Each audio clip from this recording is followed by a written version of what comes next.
नमस्कार दोस्तों, stock market studies में फिर से एक बार आपको बहुत बहुत स्वागत करता हूँ। तो बहुत दिनों से मुझे बहुत सारे कमेंट्स आ रहा था कि सर एक बार आप ट्रैवल इंडस्ट्रीज के बारे में जरूर चर्चा करिए, क्योंकि देखिए एक चीज़ को नोटिस करना कि ट्रैवल इंडस्ट्रीज बहुत तेजी से इंडिया में ग्रोथ हो रहा है। मैं खुद की बात नहीं बता रहा हूँ, मैं आपको कुछ डेटा दिखाऊंगा जो खुद गूगल में है। आप जाकर गूगल में खुद सर्च कर सकते हैं, क्योंकि गूगल से मुझे जो डेटा मिला उस डेटा से मैं थोड़ा सा मुझे इस सेक्टर में पॉजिटिविटी देखने को मिला। क्योंकि चीज़ें नोटिस करना, इंडिया में पर कैपिटल इनकम बढ़ रहा है, इकोनॉमिकली ग्रोथ बढ़ रहा है, जीडीपी बढ़ रहा है। तो उस बेसिस में लोगों के हाथ में अगर पैसा होगा तो वो ट्रैवल करेंगे एक जगह से दूसरे जगह तक, वो हॉलीडेज पैकेज बनाएंगे, वो ऑफिस के लिए काम के लिए एक जगह से दूसरे जगह जल्द से जल्द जाना पसंद करेंगे, होटल बुक करेंगे, रिसोर्ट बुक करेंगे। तो बहुत कुछ होने वाला है। तो जिसके चलते है जो ट्रैवल इंडस्ट्रीज है वो बहुत तेजी से ग्रोथ करने वाला है, क्योंकि ट्रैवल एजेंसीज जो होते हैं वो हमेशा आपको फ्लाइट बुकिंग से लेकर, ट्रेन से लेकर, होटल से लेकर सब कुछ, पासपोर्ट के जो वीसा होते हैं वो सब कुछ लेकर कुछ कंपनी आपको सारी चीज प्रोवाइड करते हैं। तो इसीलिए ट्रैवल इंडस्ट्रीज बहुत तेजी से ग्रोथ करने वाले हैं। क्योंकि ये बात मैं नहीं बता रहा हूँ, अगर आप ट्रैवल इंडस्ट्रीज को गूगल में जाकर सर्च करेंगे तो देखिए the travel of tourism market India expected 23.72 billion dollar. तो 23.72 बिलियन डॉलर एक्सपेक्ट किया जा रहा है 2024 में। ये तो अब का अभी का बात है। तो 2028 में वो ट्रैवल इंडस्ट्रीज का ग्रोथ कहाँ पे होगा? 34.25%, सॉरी 38, माफी चाहता हूँ, 34.25 डॉलर, वो भी बिलियन का। तो सोचिए 23 से 34, मतलब कितना लंबा, मतलब 10, मतलब 10% ज्यादा यहाँ पे ग्रोथ होने वाला है। तो सोचिए, तो एक अच्छा खासा यहाँ पे ग्रोथ देखने को मिलेगा। और ये भी बताया जा रहा है कि मैं एक अपडेट में आपके साथ और भी एडिंग करूं तो आप खुद ही देख सकते हैं कि ट्रैवल इंडस्ट्रीज जो 2024 में जो यूएस डॉलर के हिसाब से 17 मतलब बिलियन का टोटल ट्रैवल एजेंसीज कमा रहा है, वो 28 यूएस डॉलर 2029 में वो कमाने वाला है। और इसके लिए कौन सा कंपनी आगे ग्रोथ करने वाला है आप खुद ही यहाँ पे देख सकते हैं, जहाँ पे मेक माई ट्रिप है, साथ ही साथ देखा जाए तो booking.com है, साथ ही साथ यात्रा.com है, इजी टी प्लानर है। तो इस तरीके से कंपनी इसका फायदा जरूर उठाएंगे। तो आज इसी से जुड़े हुए दो कंपनीज के बारे में बात करूंगा। मुझे लगता है इस दो कंपनी के ऊपर आपको रिसर्च करना होगा। इस वीडियो में लास्ट तक जरूर बने रहिएगा, क्योंकि कुछ इंपॉर्टेंस अपडेट मैं आपके साथ शेयर करूंगा जो आपको फ्यूचर में एक मल्टीबैगर ढूंढने में आसानी होगा। देखिए, मल्टीबैगर कंपनी ढूंढने से पहले एक चीज़ों को हमेशा याद रखना कि हमेशा स्मॉल कैप, मिड कैप और माइक्रो कैप टाइप कंपनी ही आपको मल्टीबैगर रिटर्न दे सकते हैं। इसके लिए कंपनी के ऊपर रिसर्च करना बहुत इंपॉर्टेंस होते हैं। उस कंपनी के ऊपर फ्यूचर विजन को देखना चाहिए। तो ये सारे पॉइंट्स में सबसे पहले इसीलिए मेंशन किया, इसीलिए आपको दिखाया क्योंकि आपको पता चले कि इस सेक्टर में कितना ग्रोथ होने वाला है। अभी चलो देख लेते हैं ट्रैवल इंडस्ट्रीज में कितना ग्रोथ है। तो उनमें से फर्स्ट कंपनी कौन सा है? देखिए, फर्स्ट जो कंपनी है जिसके बारे में चर्चा करूं उसका नाम है यात्रा.com।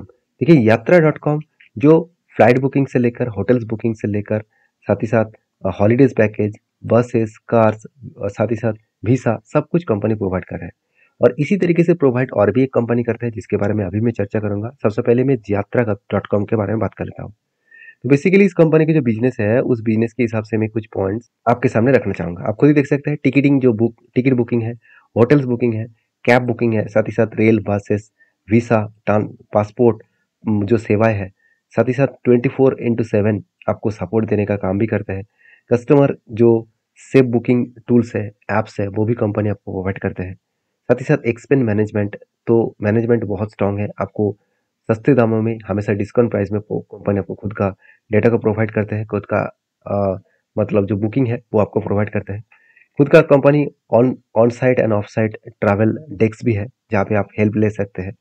तो ट्रैवल इंश्योरेंस भी आपको करा देता है। मान के चलिए आप ट्रैवल के लिए एक जगह से दूसरी जगह ट्रैवल कर रहे हैं, तो एक्सीडेंटली कुछ भी हो जाए तो उसके लिए इंश्योरेंस भी कंपनी आपको प्रोवाइड करेंगे। तो सोचिए, इस सेक्टर में ऑल ओवर वर्ल्ड में बहुत सारे कंट्रीज बहुत सारे डेवलप कर रहे हैं, जैसे चाइना हो गया, जापान हो गया, यूएस हो गया, तो जर्मनी हो गया, यूरोप हो गया। तो इस तरीके से इंडिया भी आज इस प्लेटफॉर्म के ऊपर बहुत तेजी से काम कर रहा है।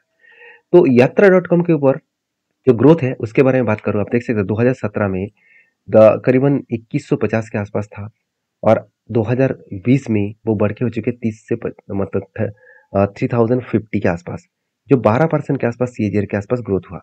अभी देखिए 2025 तक 5000 तक पहुंचने वाला है, जो 12 से 14% के आसपास ग्रोथ होने वाले हैं। तो सोचिए इस सेगमेंट में किस तरीके से कंपनी खुद के जो ट्रैवल जो प्रोजेक्ट है इसके ऊपर किस तरीके से ग्रोथ करने वाला है, एक डेटा में कंपनी खुद के ऑफिशियल वेबसाइट में पब्लिश किया है, आप जाकर देख सकते हैं। अभी देखिए बेसिकली देखा तो कंपनी दो तरीके से काम करता है, एक B2B मॉडल्स के ऊपर, एक B2C मॉडल्स के ऊपर। अभी B2B मॉडल्स क्या है, बिजनेस टू बिजनेस मॉडल्स के ऊपर कंपनी के देखिए कॉर्पोरेट जो ट्रैवल इंडस्ट्रीज है उसके ऊपर मार्केट में 2 बिलियन का कंपनी का यहाँ पे बिजनेस देखने को मिला है। और ऑनलाइन जो कंपनी का जो कॉर्पोरेट का बिजनेस है उसमें 10% के आसपास यहाँ पे ग्रोथ देखने को मिला है। ऑफलाइन जो कंज्यूमर है उसके ऊपर 90% और जो कॉर्पोरेट क्लाइंट्स है उसके ऊपर 800 के आसपास। तो कंपनी के जो B2C बिजनेस टू कस्टमर के बेसिस में देखा है तो 19 बिलियन के डॉलर के आसपास कंज्यूमर ट्रैवल इंडस्ट्रीज मार्केट है इस मार्केट में। और 38% के आसपास ऑनलाइन कस्टमर्स है और जो कंज्यूमर है वो 14 मिलियन के आसपास है। तो सोचिए किस तरीके से सेक्टर वाइज ग्रोथ के चांसेस है, आप खुद ही देख सकते हैं। कंपनी के देखिए 16 ईयर्स का इस ट्रैवल एक्सपीरियंस है और कॉर्पोरेट के ऊपर 8 ईयर्स का एक्सपीरियंस है। और कंपनी देखिए India leading B2B corporate platform है, जिसके माध्यम से नंबर ऑफ कस्टमर भी बहुत स्ट्रांगली ग्रोथ हो रहा है। और उसके साथ साथ कंपनी ये भी बताया जाए कंपनी का रियल टाइम जो इंटीग्रेटेड है और इस प्लेटफॉर्म का वो बहुत तेजी से कंपनी ट्रैवल बिजनेस में प्रेजेंस रख रहा है। तो कंपनी का जो कस्टमर बेस है 800 लार्ज कॉर्पोरेट कस्टमर्स है और वो भी एम्प्लॉयज़ के हिसाब से देखा है तो 7+ मिलियन एम्प्लॉयज़ है इसका। तो कंपनी बहुत तेजी से इस प्लेटफॉर्म के ऊपर ग्रोथ कर रहा है। और देखिए कंपनी के ऊपर जो जो कस्टमर टच पॉइंट है वो कहाँ पे है, वेबसाइट है इसका, मोबाइल एप्लीकेशंस है, ट्रैवल एजेंट भी है और साथ ही साथ कॉल सेंटर भी है जिसके माध्यम से इस कंपनी के ऊपर काम कर सकते हैं। देखिए मैं कंपनी का कोई एडवर्टाइजमेंट नहीं कर रहा हूँ, मैं कंपनी के सारे पॉइंट्स इसीलिए दिखा रहा हूँ क्योंकि आपको किसी भी कंपनी को और बाय सेल करने से पहले ये सारे पॉइंट्स को देखना चाहिए। अभी चलो देख लेते हैं कंपनी का फाइनेंशियल डिटेल्स के बारे में। तो बेसिकली कंपनी एक 2300 करोड़ का कंपनी है। कंपनी का पी रेशियो अवेलेबल नहीं है, क्यों अवेलेबल नहीं है मैं आपको बता दूं। कंपनी का अगर पी रेशियो के बारे में चर्चा करूं तो आपको पी रेशियो यहाँ पे देखने को मिलेगा। कंपनी का पी रेशियो बहुत हाई है। एक टाइम कंपनी का पी रेशियो एकदम ना के बराबर था। कंपनी का जो 2023 के स्टार्टिंग पीरियड में 200 के आसपास था और कंपनी का आज पी रेशियो 550 के आसपास है, मतलब बहुत हाई वैल्यूएशन के ऊपर है। कंपनी का डेप्थ उतना भी ज़्यादा नहीं है, फिर भी डेप्थ है। कंपनी के देखिए से 7 करोड़ का प्रॉफिट है। कंपनी देखिए ROC ROE को एक एवरेज लेवल में मेंटेन कर रहा है। प्रॉफिट एंड लॉस के बारे में बात करें, देखिए सेल्स में उतना खास ग्रोथ देखने को नहीं मिला। मैं पहले ही बोल चुका हूँ कि यात्रा ऑनलाइन जो .com है, कंपनी जो है उसका सेल्स ग्रोथ अभी भी उतना खास नहीं हो रहा है जितना ग्रोथ इस सेक्टर में होना चाहिए था। तो एक्सपेंस को मिटाने के बाद कंपनी का नेट प्रॉफिट, तो पहले तो कंपनी लॉसेस में था, अभी धीरे धीरे करके प्रॉफिट में और एकदम लॉस को जीरो पे लेके आए। तो एक अच्छी बात है, कंपनी धीरे धीरे खुद को रिप्रेजेंट कर रहा है।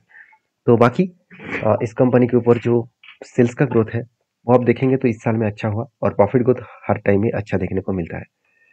और बाकी देखिए इस कंपनी का जो रिजर्व है वो तो बढ़ता हुआ देखने को मिले। कर्जा कम है, अच्छी बात है। कंपनी के जो इन्वेस्टर है, देखिए प्रोमोटर के बाद FIs और DS के पास भी अच्छा खासा होल्डिंग्स है। तो DS कौन है वो भी देख लीजिए। DS के पास जो है वो टाटा मिड कैप फंड है, साथ ही साथ बंधन भी म्यूचुअल फंड कंपनी इसके ऊपर निवेश किया, UTI भी किया, मेरा एसेट भी किया। तो इस तरीके से बहुत अलग अलग कंपनीज है जिसके ऊपर इस कंपनी ने इन्वेस्ट किया है। तो बेसिकली कंपनी के ऊपर अच्छा खासा यहाँ पे इन्वेस्टमेंट डेटा पॉइंट आपको देखने को मिले। बाकी इस कंपनी के ऊपर जो टेक्निकली चार्ट पढ़ने से उसके बारे में बात करो तो हाल ही में कंपनी लिस्टिंग हुआ सितंबर 2023 में। उसके बाद देखिए कंपनी कुछ खास परफॉर्मेंस नहीं दिया, फिर भी अगर ओपनिंग से अगर टॉप लेवल तक देखूं तो 50% के आसपास कंपनी रिटर्न दिया। बाकी कंपनी अभी भी उसी रेंज में है, तो इसका जर्नी अभी तो स्टार्ट हुआ है। मुझे लगता है जर्नी अभी भी बहुत बाकी है। तो नेक्स्ट जो कंपनी है उसके बारे में चर्चा करूँ, उसका नाम है ईजीटी प्लानर। देखिए मेरे इस कंपनी के ऊपर एक अच्छा खासा पॉजिटिव व्यू में रखता हूँ। क्यों मैं पॉजिटिव व्यू रखता हूँ मैं आपको सबसे पहले बता दूँ। कंपनी का जो बिजनेस है वो सेम टू सेम बिजनेस है इस तरीके से यात्रा.com कर रहा है। फ्लाइट का बिजनेस, होटल्स का बिजनेस और साथ ही साथ फ्लाइट प्लस होटल एक साथ, ट्रेन्स का, बसेस का, होटल्स का, कैब्स का, मतलब जो एक्टिविटीज़ है उसके साथ साथ कंपनी अलग प्रोजेक्ट के ऊपर भी काम करे। वीसा से लेकर आपका जो आदर्श जो आपको चाहिए, साथ ही साथ कंपनी अलग अलग कैटेगरीज का प्रोफाइल भी आपको देके रखा है। बाकी इस कंपनी के जो परफॉर्मेंस है उसके बारे में चर्चा करूँ तो यात्रा.com आप सभी जानते हैं, तो एक पुराना कंपनी है और इस कंपनी किस तरीके से ग्रोथ कर रहा है वो सबसे पहले मैं आपको बताऊंगा। कंपनी का जो सेगमेंट है, जो एयर सेगमेंट है, उसके ऊपर बुकिंग के हिसाब से 29% एयर सेगमेंट में ही कंपनी काम कर रहा है। तो सोचिए 29% growth year of year basis में कंपनी इस सेगमेंट से रेवेन्यू कमा रहा है, तो अच्छी बात है। साथ ही साथ EBITDA मार्जिन देखिए 39%, बहुत शानदार है। पेट मार्जिन भी 27%। और कंपनी के जो डेटा है, वो डेटा के बारे में बात करूँ तो कंपनी ये भी बता रहा है कि second largest online travel agency है, और वो भी OTA प्लेटफॉर्म। तो OTA प्लेटफॉर्म मतलब ऑनलाइन ट्रैवल एजेंसी के हिसाब से इंडिया की सेकेंड लार्जेस्ट कंपनी है, जो स्टार्ट हुआ था 2008 में। तो कंपनी का टोटल जो मतलब OTA लैंडस्केप है, saving over 20 million satisfied customer है इसका। 20 मिलियन का मतलब ऑलमोस्ट 2 करोड़ के आसपास होते हैं। तो कंपनी का ग्लोबल आउटलेट भी है, अलग अलग ग्लोबली मार्केट में कंपनी प्रेजेंस बना के रखा है। कंपनी का रीबूस्ट नेटवर्क भी है, जहाँ पे आप देख सकते हैं कंपनी का इन इकोनो मतलब इनकम्पोजिंग 400 और इंटरनेशनल लेवल डोमेस्टिक मार्केट में 61,000 से भी ज़्यादा इसका ट्रैवल एजेंट्स है, जो इसका फ्रेंचाइजीज लेकर काम कर रहा है। साथ ही साथ कंपनी का स्ट्रॉन्ग ट्रैवल एक जो इकोसिस्टम है, उसके ऊपर कंपनी काम करती है, जैसे टिकट बुकिंग से लेकर होटल, हॉलीडेज पैकेज, ट्रेन, बस, ट्राम, सबका टिकट बुकिंग इसी कंपनी आपको प्रोवाइड कर देते हैं। साथ ही साथ इंटरनेशनल जो प्रेजेंस है, कंपनी कहाँ कहाँ पे काम कर रहा है, जैसे सिंगापुर है, UK है, फिलीपींस है, UAE, United Arab Emirates, Thailand है, न्यूजीलैंड है और USA है। अलग अलग कंट्रीज के ऊपर कंपनी अच्छा खासा काम कर रहा है। तो साथ ही साथ कंपनी का जो लीडरशिप है, उसके बारे में बात करूँ तो कंपनी एक्सपेक्ट किया जा रहा है, कंपनी मैनेजमेंट बहुत स्ट्रांग है, इसलिए कंपनी 20 डेकेड से भी ज़्यादा इस एक्सपीरियंस को कंपनी अच्छा खासा लीडरशिप के साथ कंपनी आगे बढ़ रहा है। बाकी देखिए इस कंपनी के सबसे ज़्यादा फायदा कंपनी को मिल रहा है, मतलब फ्लाइट सेक्शन में। कंपनी फ्लाइट सेक्शन में 90% बिजनेस कर रहा है, बाकी ट्रेन बसेस के ऊपर 1.9%, बाकी होटल बुकिंग्स के ऊपर 7.9%। तो बेसिकली देखा जाए तो कंपनी का GBR और वो भी दुबई ऑफिस में कंपनी का जो बिजनेस है, वो इस बार हाईएस्ट कंपनी का दुबई ऑफिस से कंपनी का बिजनेस ग्रोथ देखने को मिला। जो कोविड के बाद कंपनी देखिए सेगमेंट में किस तरीके से एक मैसिव जंप देखने को मिल रहा है। तो बाकी फ्लाइट सेक्शन में कंपनी का लास्ट 3 ईयर्स में कंपनी में थोड़ा सा ग्रोथ कम हुआ। होटल बिजनेस में थोड़ा सा भी ग्रोथ यहाँ पे obviously year of year basis में देखा है तो कंपनी के यहाँ पे ग्रोथ हुआ, और ट्रेन एंड बसेस के में भी ईयर ऑफ ईयर बेसिस में अच्छा खासा ग्रोथ देखने को मिला।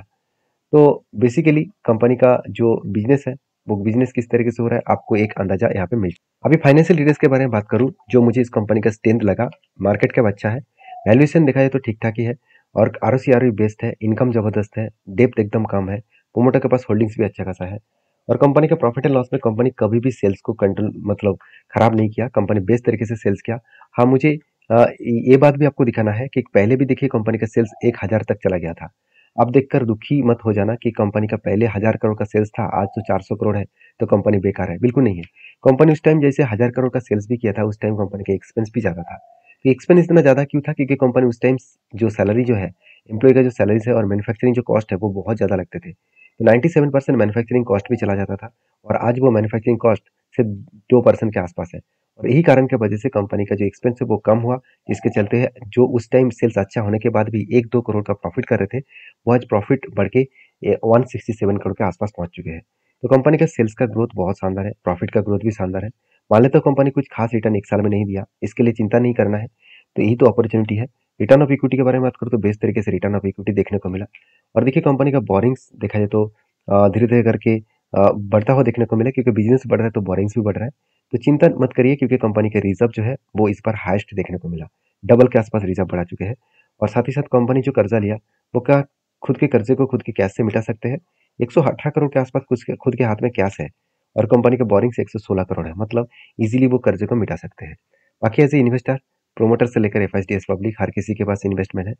तो मैं इस कंपनी के ऊपर इसीलिए पॉजिटिवली देखता हूँ, क्योंकि इंडिया के सेकंड लार्जेस्ट ऑनलाइन प्लेटफॉर्म है, जो जिसके माध्यम से कंपनी अच्छा खासा बिजनेस को ग्रोथ कर रहा है। तो इजी ट्रिप प्लानर के बारे में बात करूँ तो इजी ट्रिप में अगर प्लानर के मैं चार्ट पैटर्न आपके साथ शेयर करूँ तो आप खुद ही देख सकते हैं। देखिए कंपनी स्टार्टिंग जब हुआ था, स्टार्टिंग में इसका प्राइस था सिर्फ 10 रुपीज़ के आसपास, और वो भी मतलब एडजस्टेबल प्राइस है। इससे लेकर जो हाई किया था कंपनी ने, वो करीबन करीबन 600 साढ़े 600% का ऑलमोस्ट रिटर्न दे चुके हैं। तो मुझे लगता है ये सब शुरुआत है, कंपनी अभी लंबा जर्नी करने का बाकी है।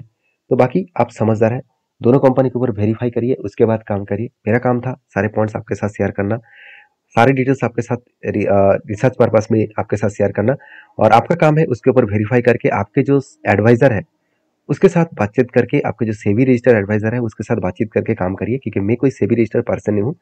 तो इसीलिए मैं काम जो करता हूँ मेरे खुद के रिस्क के हिसाब से, और आपको मैं सारे पॉइंट्स हमेशा शेयर करता रहूँगा इस तरीके से। अगर आप मेरे वीडियो में कुछ आपको इन्फॉर्मेशन अच्छा मिले तो प्लीज़ लाइक करना, और दोस्तों के साथ भी शेयर करना, और चैनल को सब्सक्राइब भी करना। मिलते हैं नेक्स्ट वीडियो में, तब तक के लिए धन्यवाद।